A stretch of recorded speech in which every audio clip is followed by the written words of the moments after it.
Welcome back. ખેતી સામેના પડકારોને લઈને સીએમએ ચિંતા વ્યક્ત કરી। આજે જમીનો અસ્વસ્થ થઈ રહી છે। ક્લાઇમેટ ચેન્જ જેવા પડકારો સામે આપણે કામ કરવાનું છે। પ્રાકૃતિક ખેતી તરફ સૌએ આગળ વધવું પડશે। ખેડૂતો માટે અનેકવિધ યોજનાઓ અમલમાં મુકાઈ છે। બીજથી લઈ બજાર સુધી ખેડૂત કલ્યાણ માટે યોજનાઓ છે। આપદાના સમયે સરકાર ખેડૂતોની સાથે છે। 26 માર્ચથી ખેડૂતોને દિવસે વીજળી મળશે તેવું તેમણે કહ્યું।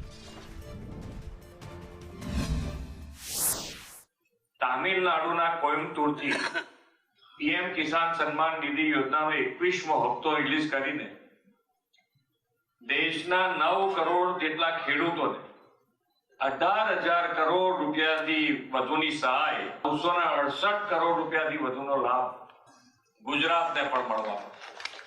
એટલે અહીંયા બધા ખેડૂત છે એમના ખાતામાં હમણાં આવી જશે ને કે નહીં આવે?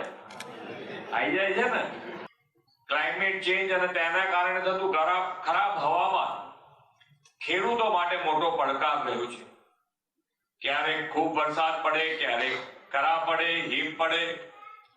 જ્યારે પણ ખેડૂતો પર કુદરતી આફત આવી ત્યારે મોદી સાહેબની સરકારે હંમેશા સાથે રહીને આર્થિક અને માનસિક સહિયારો આપ્યો છે।